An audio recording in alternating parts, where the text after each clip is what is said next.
Are you seeing signs that we're in an AI bubble and therefore a economic collapse? The classic signs, and that has implications for the economy, and it's bad for the society, and everybody loses money. But we also have some other things that are going on that happen around the same time, and I can go through these if you want. Please.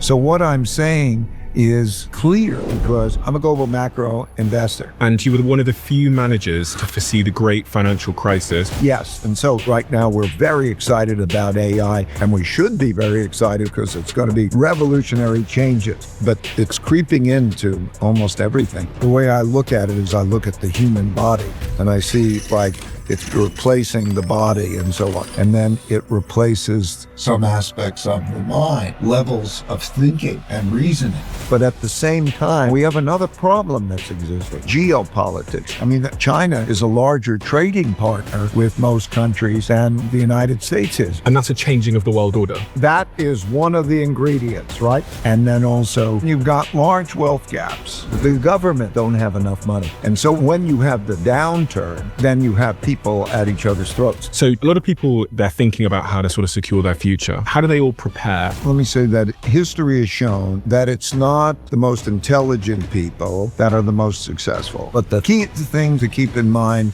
is... Let me start with the thing that I'm most curious about, because I sat here with an investor called Jeremy Grantham, who you might know. Mm-hmm. He told me that we're staring in the face of an AI bubble and therefore a economic collapse potentially. If you look at the data, it would be compatible with history for the peak to be very soon. Everything is in line. This is, I think, the biggest investment bubble in American history. What's your perspective on that?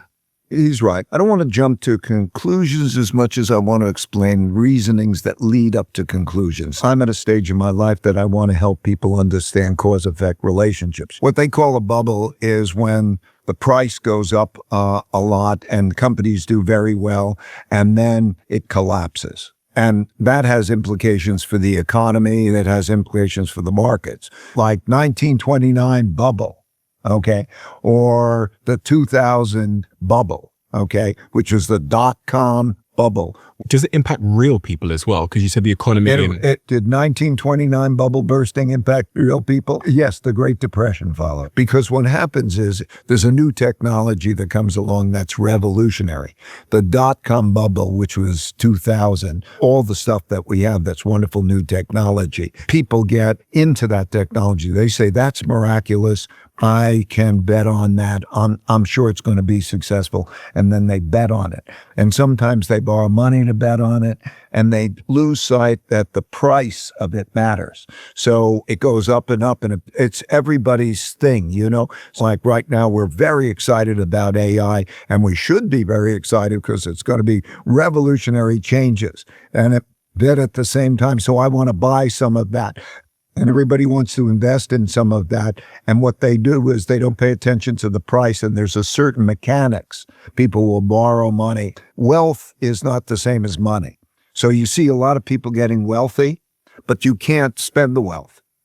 You have to sell the wealth to get money because you can only spend money, right? So what happens is when they need money, for one reason or another, taxes change or interest rates go up, and so they have to pay their debt service and so on. There is a pricking of the bubble so that what happens is it falls, okay? And when that happens, people lose money. And as they start to lose money, the process works in reverse because when they made a lot of money, they have a lot of collateral. Right? They can go borrow money because they're worth a lot, and that compounds on its way up. And then when it comes down the other way, it works the other way. Okay, now you got to pay your debt. And so then you have to start to sell assets. And then there's less demand for things, right? So there's less demands because if you're losing money because you put some money in the stock market and the company and so on, you're going to spend less. And as you spend less, then somebody else's income goes down, right? You don't go to the restaurants. The economic downturns that typically follow a bubble, like the Great Depression, the late 20s was fantastic. If you talk about changes and experiencing, this was the first time there was electricity in houses. So it was the first time you would have refrigeration and you would have lighting in houses. This was the first time that you had cars popular that you could get. First time airplanes, first time you had radio. And so everybody knew that they were going to be great in the future, and they were great in the future. But at the same time, what happens is as they buy them and stocks go up and they borrow money to buy them and so on, and the profits don't live up to the price, then that causes this other dynamic, and it produced the Great Depression. So let's say that I buy this, and this is a unit of artificial intelligence. So let's say I buy one share in one of the big AI companies right now. Because investors are so excited about AI, they value this at $100. This unit that I have here, they say it's worth $100. So my net worth is now $100. I go to the bank because I have this net worth, this paper worth for $100. And I ask the bank for a 50% loan on this thing that I own. They give me $50. Now I have $50. And then something happens in the economy, which means that the investors who have invested in this, and investors generally, now need money to pay off their other debts that they have. So this could be a war, it could be some kind of event that takes place. And suddenly everybody rushes to sell their assets like this one. And so when I go to sell this, the price of it has now plummeted to say maybe $25, but I took a loan at the bank for $50. So I owe the bank $50. But now this thing that I have that was worth $100 a couple of months ago is now worth $25, and I'm $25 in the hole. So I have to quickly sell. And then with everybody selling, all the price of assets drops, people stop spending money at the restaurants, like you say, there's less money around, and then the bubble has burst and we're in this sort of declining. You got it. Okay, good. All right, fine. And it happens because it must happen. I mean, meaning in these tremendous changes, there's very little that's known. So anybody who's in the business of making AI can't be precise. They don't know exactly how much money is going to come in, right? So there's either one of two things. You either don't invest enough and then the competition runs away, or you invest a huge amount and you can't be precise, okay? And so when that dynamic happens, it's a problem. So yes, you said it very well. So I'm going to repeat one other thing to emphasize. What's quite common now is you can issue stock for, let's say you raise $50 million. And you value the company at $1 billion. Mm-hmm. Only $50 million was actually spent on that company. But now if you raise that, you're a billionaire. Mm-hmm.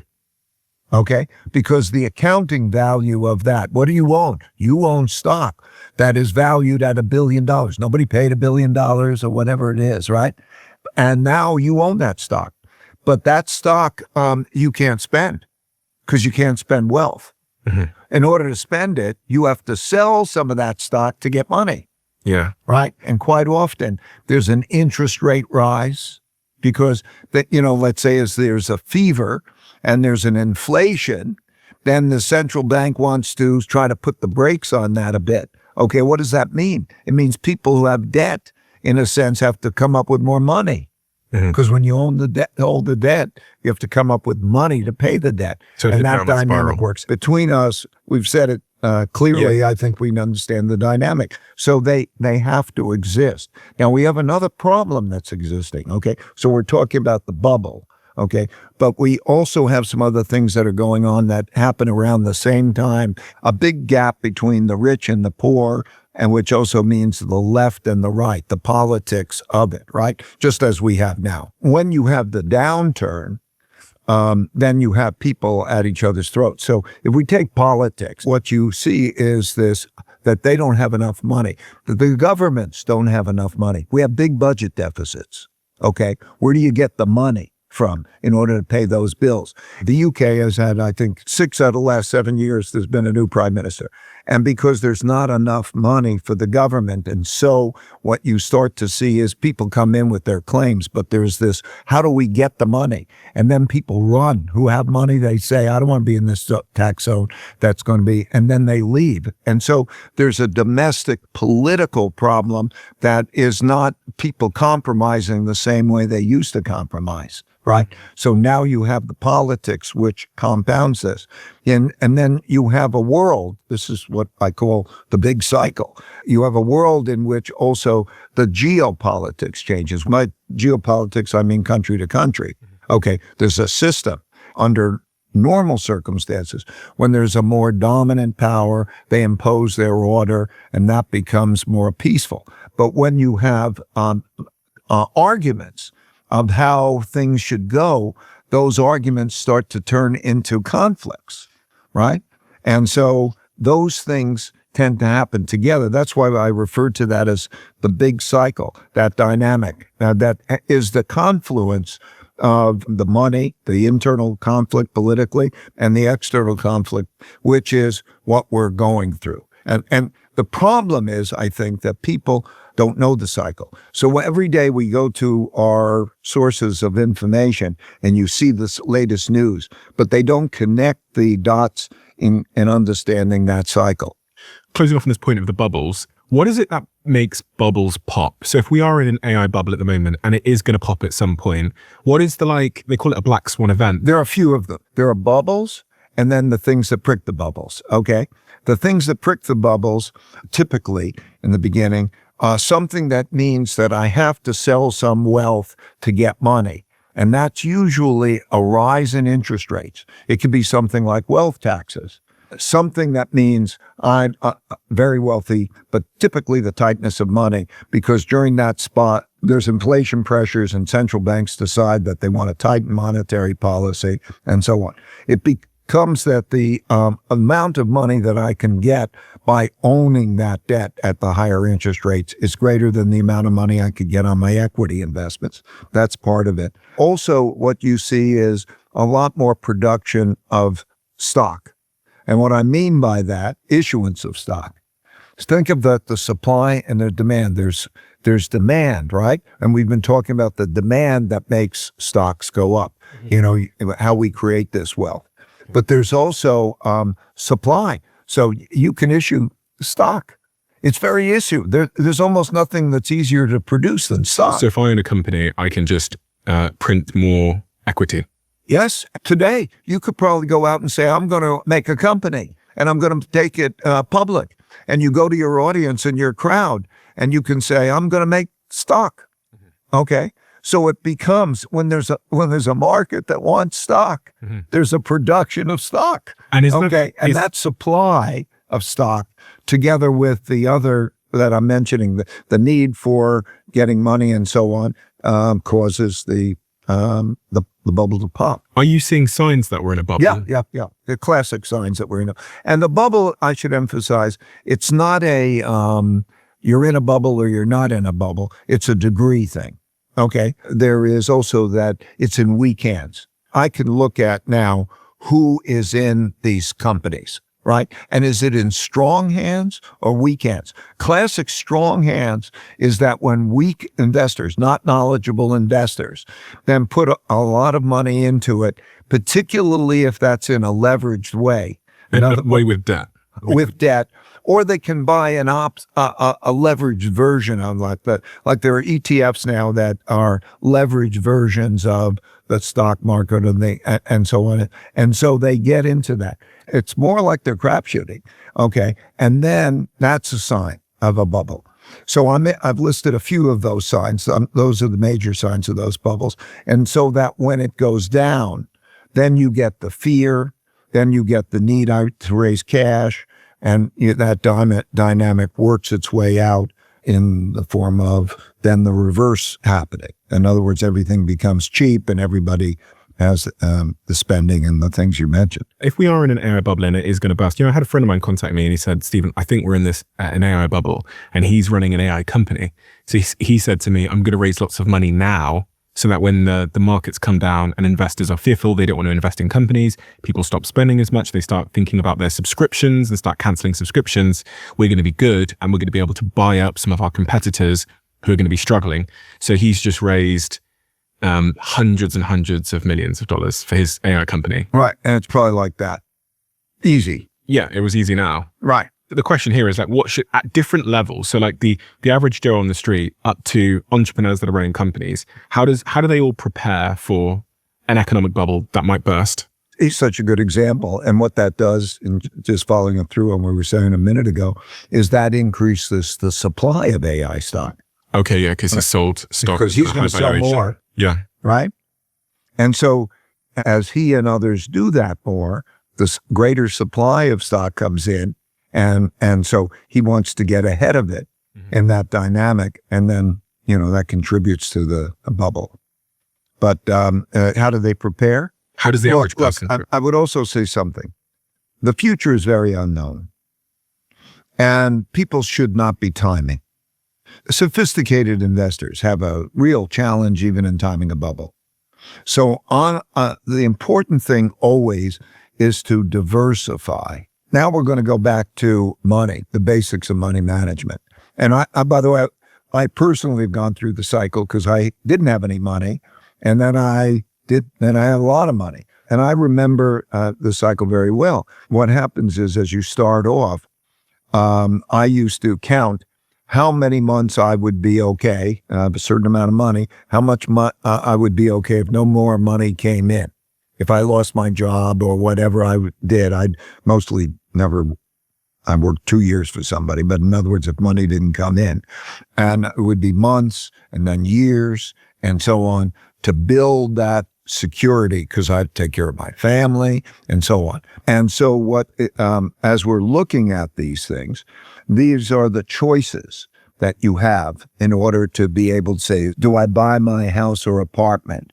Do I put my money into cash? And what happens to money is you have to put it into something because they'll pay you interest on it, okay? So that's your cash deposit and so on. And people think that that's the safest. It's not. It's the worst investment over a long period of time because inflation will eat it away. You mean putting it in a bank, just leaving it in a bank? In whatever form, a money market fund, whatever it is that short-term, I'll deposit it and it'll give me an interest rate. Okay. And that's what they think about as cash. Nobody leaves it literally in cash because if it's literally in cash, it doesn't earn interest. So why shouldn't I put it there and get some interest on it? And so that's cash. And people think that that's the safest and has the lowest return, guaranteed almost to have the worst return over the longer period of time. People keep cash because it feels safer. That's right. And I'm saying it's not safer because of inflation. Explain that to me in simple terms. Okay. Well, if I got no interest rate, then what I would do is I'd lose to the inflation rate. And what's the inflation rate? And 3.5% or 4%. It happens to be about where it is now. A year? Yeah, a year. So that I lose $3.5 a year. That's right. If I just leave it in cash. That's right. Okay. Now I'll get an interest rate on it if I put it someplace, and it'll give me maybe an interest rate that's somewhere in that vicinity, similar to that. 4%. And then I have to pay taxes on it. Oh, you have to pay taxes on the gain. Okay, fine. Right? Even though you really didn't gain relative to inflation, you still have to pay the taxes on whatever you've earned or something. Anyway, over the long term, it's a lousy return. Because also think about returns also come from productivity. And over a period of time, people learn how to do things better and so on. So then you can invest in, let's call this stocks. Okay, we'll call that the stock market. This is cash. And then you think on the stocks. And then the stocks can go up or down, and then they have this dynamic that we're talking about that creates these big cycles and the busts. And those cycles, when they go down 60-70%. Okay, that's what a bear market looks like. Woo! What a dive. Okay, this is gold. That's gold. And these are bonds, and this is your house. And that's Bitcoin. Okay, so these are the choices. They each change for certain reasons. I'll digress into that in a minute. But what happens is they go like this. When gold goes up, tends to be that the bonds will go down in value, or your house. And these change in a certain way. And so the best thing to do is to have a diversified portfolio of that. When you have that rather than any one, you won't reduce your return, but you will reduce your risk. And diversified means having a little bit of each. Right, a certain amount. And you have to know how to balance them because of their volatility. This one, stocks, is more volatile than this one. And my own recommendations are, you start, first of all, with what you need. Should I buy a place, or should I use that money and I could travel more and so on? One of the advantages of the house, the apartment, and whatever, is it's your environment. Your environment is important. It produces forced savings. Sometimes that forced savings is good. It typically is taxed better. It's a better vehicle for tax over a period of time. But I'm not arguing for this alone, but I'm saying when I'm looking at this, then I think this one, gold, is very interesting, because when all of these tend to do badly, this tends to do well. Okay, so it's a very effective diversifying, because this was money, not until 1971. And it's still the second largest reserve currency. Central banks hold reserve currencies. So it has qualities that are different from this. And this has qualities like when the value of money goes down because of inflation, this... Bonds. Okay. And bonds are basically lending the government money. That's right. If you lend the money at a certain interest rate, and then inflation and interest rates rise, you're kind of locked into that interest rate. And so it has its own problems. The more important thing I would say is, you save up and you say, how many years can I live if money doesn't come in? Okay. And then you take that and you say, how could I be secure?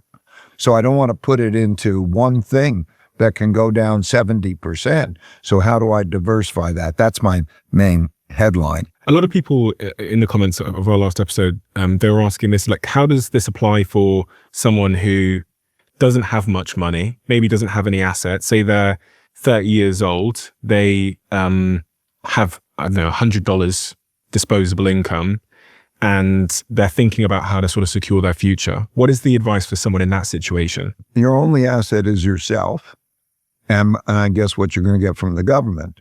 How do you sell yourself at getting a better income, or how are you getting money from the government? Mm-hmm. You selling yourself is the main thing. This is one of the big problems now with artificial intelligence and other machines replacing people and different types of jobs. It becomes more difficult. It produces that big wealth gap while you're having more productivity. Everybody wants more productivity because it means how do you produce things more efficiently?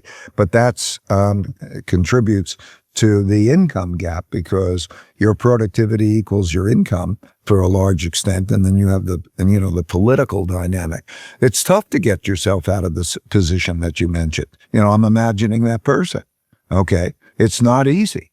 There is this giant polarity. If you're in the top 10% of talent, let's say, the world's your oyster. But nowadays, in order to be there, okay, that's difficult. Find something that gives you the ability to sell your time for good money. Is that going to be that you're driving an Uber?